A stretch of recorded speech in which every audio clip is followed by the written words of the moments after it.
Bon, bienvenue, vous êtes à l'écoute de Radio Interview et puis en même temps vous voyez cette vidéo. Alors que vous soyez du Québec par exemple, eh bien, je vous dis bonsoir. Si vous êtes effectivement de la France, je vous dis bonjour. On est avec Yannick Lecam. Bonjour Yannick. Oui, bonjour Philippe, bonjour à nos internautes. Voilà, donc je vais me mettre en mode plein écran pour que ça marche très bien. Voilà. Donc on va parler de la loi d'attraction aujourd'hui Yannick. Tu es un spécialiste de la loi d'attraction, donc on va parler de la loi d'attraction.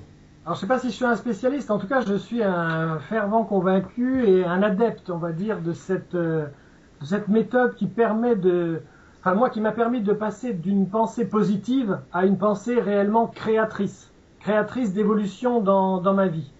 Alors c'est quoi la différence entre pensée positive et pensée créatrice? C'est que principalement la pensée positive fait que quand je vois un verre, j'ai plutôt tendance à le voir à moitié plein plutôt qu'à moitié vide. Dans la pensée créatrice, avec la loi d'attraction, je me mets en position de décider de ce que je veux dans le verre. Il y a bien sûr les faits qui sont là et qui sont la vie de tous les jours, mais il y a aussi ce que j'ai la capacité de créer dans la réalité dans laquelle je vis. On a toujours l'impression qu'on subit, qu'on ne peut pas faire les choses, que ça dépend toujours des autres, etc. Avec la loi d'attraction, on se rend compte, depuis plus de 2500 ans et bien au-delà, mais 2500 ans, c'est quoi? C'est la référence à Bouddha qui disait « Chacune de vos pensées crée le monde ». Donc, notre pensée crée la réalité. Un mystique contemporain disait, Jean-Claude Genel disait « Le cerveau est un métier à tisser la réalité ». Il tisse vraiment les énergies de l'âme, c'est-à-dire de nos émotions, de nos aspirations les plus profondes, de nos désirs, aussi bien dans le domaine de la santé que de la spiritualité, que des affaires, etc. Donc voilà, la loi de l'attraction m'a permis de franchir un cap et maintenant de voir que dans ma vie, les choses se passent non pas selon ma volonté, parce que j'ai pris conscience que j'étais pas tout puissant, mais surtout que je n'étais pas impuissant. C'est-à-dire trouver le juste équilibre de la volonté et du pouvoir sur soi, de la notion de maîtrise de soi. La loi de l'attraction m'y a aidé. Alors comment ça se met en place la loi d'attraction? Comment on peut la pratiquer? On la pratique à partir d'une seule question. Pas deux, pas trois, une seule. Et la question est la suivante. Qu'est-ce que je veux? Ça nous ramène au conte d'Aladin et de la lampe magique. Il frotte la lampe, le génie surgit de la lampe et lui demande « Qu'est-ce que tu veux ?» En fait, c'est comme s'il lui disait « Ton désir est mon ordre ». Et ça, c'est une phrase clé qu'il faut retenir et qu'il faut pratiquer. Le désir est un ordre. Souvent, les désirs inconscients nous supplantent notre volonté. Et on se rend compte qu'on fait des choses de manière plutôt inconsciente que consciente. Donc, le génie dans la lampe, c'est quoi? C'est le subconscient.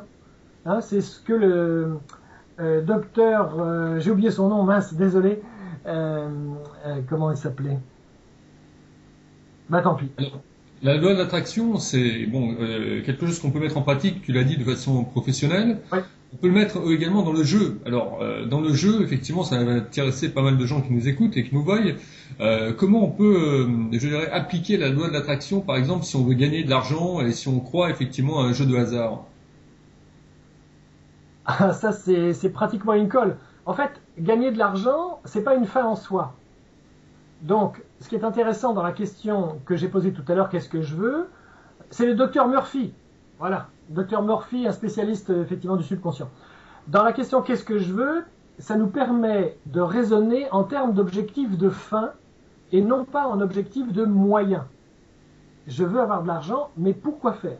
Si c'est pour payer les meilleures études à mes enfants, si c'est pour partir en vacances, si c'est pour changer ma voiture, si c'est pour faire construire une maison, acheter un appartement, ok, c'est ça la finalité. L'argent n'est qu'un moyen. Quelqu'un qui va me dire je veux apprendre l'anglais, automatiquement je lui dis pourquoi faire. Et la dernière fois j'ai eu un exemple fabuleux, la personne disait en fait je veux apprendre l'anglais pour faire la surprise à ma belle-fille qui va rentrer des États-Unis, je veux l'accueillir à l'aéroport en lui parlant anglais. Et c'est une surprise magnifique, c'est un très beau cadeau que cette personne veut faire. Donc en fait la personne ne veut pas apprendre l'anglais, elle veut parler anglais. Le moyen c'est effectivement d'apprendre. Mais si on se place en objectif de fin, on est dans une dynamique de plaisir, de désir extrêmement intense. On génère en soi un enthousiasme, une volonté extraordinaire. alors que les objectifs de moyens sont beaucoup plus contraignants, parce qu'on n'est pas sûr de les avoir, parce qu'il n'y a pas d'enthousiasme à apprendre l'anglais. Il y a beaucoup d'enthousiasme à parler, à se voir parler anglais. Voilà la différence. Donc pour les jeux de hasard, moi je les mets de côté parce que ce ne sont que des moyens. Il est beaucoup plus intéressant et beaucoup plus, je dirais, stimulant pour la personne de se voir soit dans une maison idéale, ou bien dans une vie de couple idéale, ou dans une vie de famille, ou dans un métier dans lequel elle exprime son plein potentiel, avec un salaire qui est la juste rétribution de ses qualités, de ses savoir-faire, par exemple. Donc ça veut dire qu'en gros, il faut visualiser. Pour que les gens comprennent bien, il faut passer par la visualisation. La visualisation, c'est l'étape effectivement numéro 2. Une fois qu'on a répondu à la question « qu'est-ce que je veux ?», l'étape 2, c'est de visualiser. C'est-à-dire être en capacité de se voir soi en possession de son projet réalisé. Ça, c'est une deuxième clé extrêmement importante. Alors évidemment, il y a plein de subtilités autour et c'est pas l'objet de cette vidéo, de cette présentation, mais la vision, effectivement, elle est prépondérante. J'ai travaillé pendant plusieurs années dans le domaine de la santé, en vente directe. Eh bien, ce que je vendais, entre guillemets, à mes clients, c'était pas des produits de santé. Je partageais une vision de la santé parfaite. Et pour atteindre cette santé parfaite, les personnes, si elles le désiraient, eh bien, achetaient les produits que je proposais parce que c'était des produits haut de gamme, extrêmement performants pour la santé. Donc voilà, c'est ça l'objet. La vision se partage, alors que tout ce qui est de l'ordre de la contrainte de temps, d'argent, de mauvaise santé ou autre, ça n'est pas très enthousiasmant. La vision, c'est ce qui permet de fédérer des forces, de créer un mouvement et d'avancer justement avec des personnes qui vont vous rejoindre, alors des financiers, des collaborateurs, des artistes, etc., pour vraiment que votre vision se réalise. Donc la visualisation est très importante. Je cite souvent ce mystique parce qu'il m'a dit encore il y a quelques jours une phrase très très importante. Le regard devient le mouvement, devient le geste. Le regard devient le geste. C'est-à-dire que ce que je suis capable de voir va m'influencer à tel point que mes comportements vont traduire la volonté d'aller vers cet objectif à réaliser, ce projet à atteindre. D'accord. Au niveau de la loi d'attraction, comment tu l'as découverte toi ? Comment elle est venue à toi ? Je l'ai découverte au Québec avec le concepteur d'une méthode que j'ai importée en France en exclusivité justement. Ça s'appelle Dimension TCAP, technique de croissance et d'accomplissement personnel. Et cette personne, profondément humaniste, a mis des années à construire une structure qui emprunte d'ailleurs à Murphy, à la PNL, etc. Mais il a créé une structure très intelligente, très pragmatique, même je dirais pratico-pratique, de manière à ce qu'on entre presque sans s'en apercevoir dans la dynamique de la loi de l'attraction. Et c'est vrai que c'est une méthode qui est simple, accessible à tout le monde et qui a une grande qualité, c'est que en fait, en réalité, c'est de l'auto-coaching. Moi, je suis là pour lancer le mouvement. Une fois que les gens ont la méthode en main, eh bien, ça s'alimente tout seul par la dynamique du désir, des idées, de l'inspiration. Et ça, je rends hommage à cette personne au Québec, Michel-Édouard Gauthier, qui a fait un travail extraordinaire. Il est peu connu, comme souvent d'ailleurs le sont certains génies, mais vraiment sa méthode est formidable. Alors, on est avec Yannick Lecam, spécialiste de la loi d'attraction. Aujourd'hui, il y a des gens qui doivent se dire en nous écoutant et en nous regardant, mais en fait, les résultats arrivent dans combien de temps ? C'est-à-dire, je commence la motivation, je passe par la visualisation, mais après, effectivement, mes résultats, ils arrivent quand ? Parce que je sais ce que je veux, mais ça arrive quand ? Alors, ce qui est extraordinaire quand on commence à pratiquer la loi de l'attraction, c'est que il y a des choses qui arrivent dans votre vie d'une manière quasiment spontanée. Pourquoi ? Parce qu'elles y sont déjà. Mais vous n'avez pas donné l'autorisation d'ouvrir vos yeux sur ces choses qui sont déjà dans votre environnement. C'est ça qui est intéressant. Et quand on répond à travers une liste qu'on fait soi-même à la question « qu'est-ce que je veux ?», automatiquement, il y a des choses dans la vie, c'est même pas un bon de commande que l'on passe à l'univers, c'est un bon de livraison que l'on signe et les choses arrivent dans notre vie.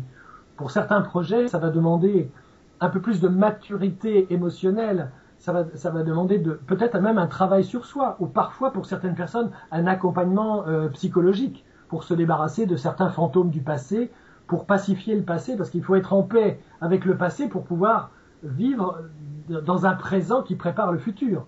Si on est toujours rattrapé par le passé, ça ne sert à rien. Donc il y a un certain nombre de choses, de projets et d'objectifs qui arrivent dans la vie au fur et à mesure, finalement, qu'on se prépare à les recevoir. Et quelle est la clé qui nous permet de nous préparer à recevoir ce qu'on désire? C'est très simple, c'est l'écriture. Quand on écrit noir sur blanc ce que l'on veut, c'est une manière de se préparer à recevoir ce que l'univers va nous envoyer et qu'on a commandé, j'allais dire, sur mesure. Donc, en résume, motivation, visualisation, écriture. Oui. Alors, il y a une dernière étape qui est indispensable, et c'est la planification.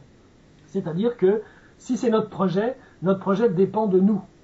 Donc, il nous faut planifier, c'est-à-dire quelles sont les actions que je sais devoir mener, qui sont de mon ressort, et que je dois mener pour que ce projet, cet objectif, puisse être atteint dans les délais que je me suis fixés et qui me paraissent justes dans ma vie. Cette dynamique de la loi de l'attraction, elle marche surtout pour créer un futur, j'allais dire, à notre mesure. On n'utilise pas la loi d'attraction pour réparer le passé. Ça, c'est le travail des thérapeutes. La loi d'attraction, elle est là pour nous porter en avant à partir d'un potentiel que l'on ressent, que l'on dégage et qui se manifeste sous forme d'une vibration extrêmement forte qu'on appelle l'enthousiasme et le désir. D'accord. Alors, comment tu as trouvé effectivement Radio Interview et comment s'est passée, je dirais, ta réflexion par rapport à Radio Interview? Qu'est-ce que tu en as pensé?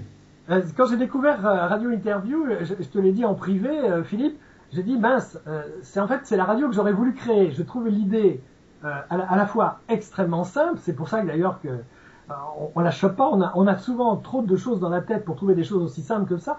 Elle est simple, elle est ingénieuse et elle est innovante. Donc c'est pour ça que j'ai souhaité te contacter.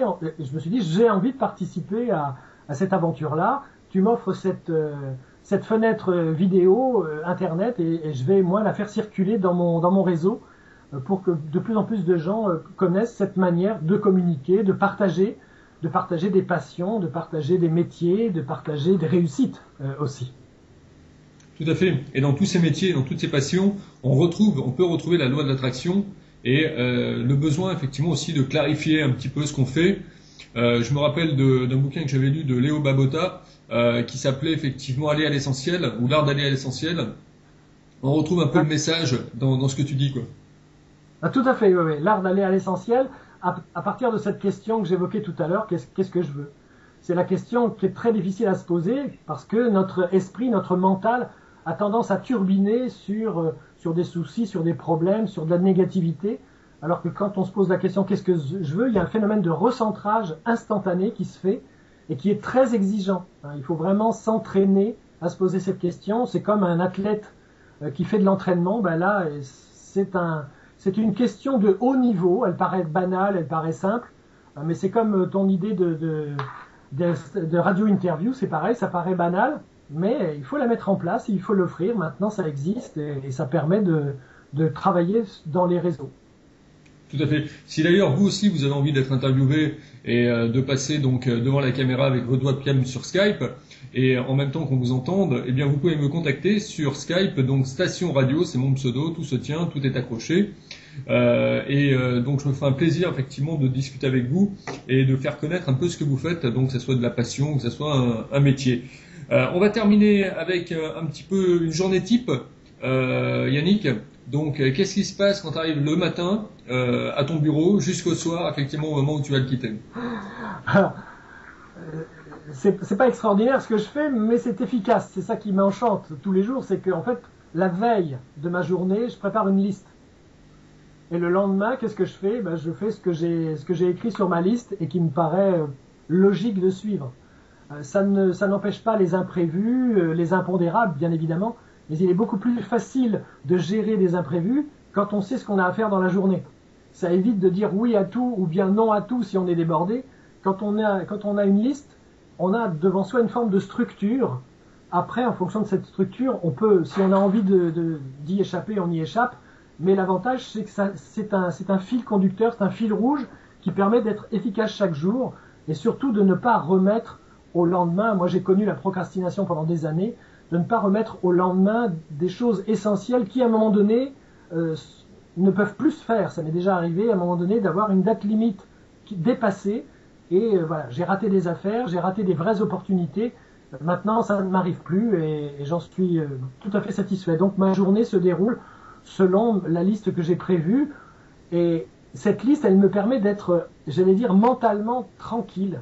Donc les inspirations, les désirs, les intuitions viennent à tout moment et c'est ça qui est intéressant.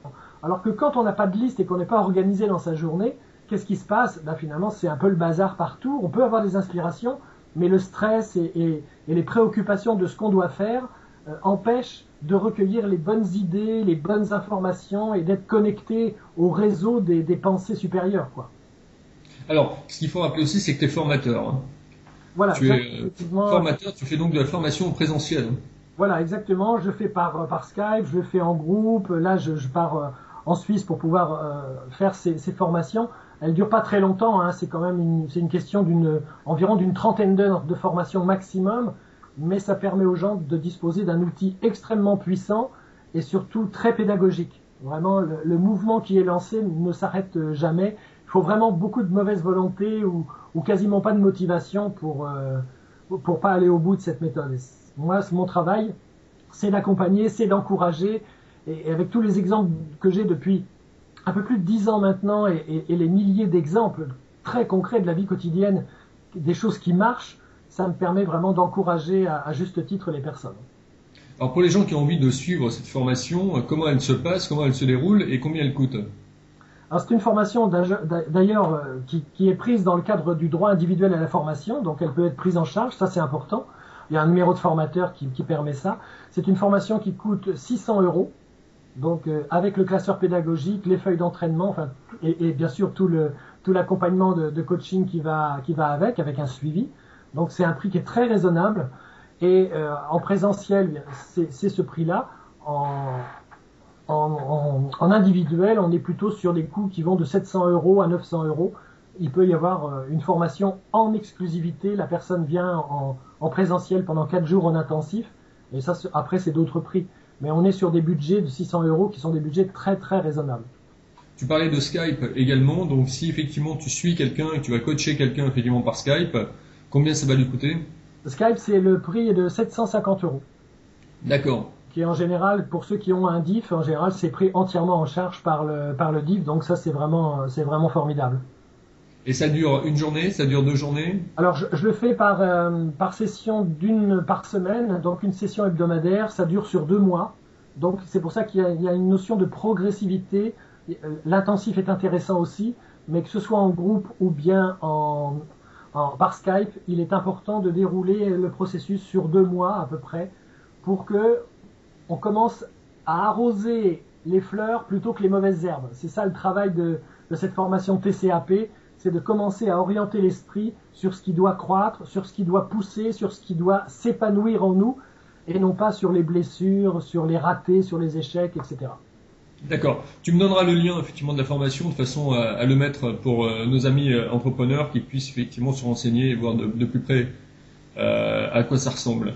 Voilà, j'ai pu justement grâce à cette formation aussi, j'ai appliqué la loi de l'attraction pour écrire mon propre livre qui était l'ABC de la pensée créatrice, qui est paru chez Grancher.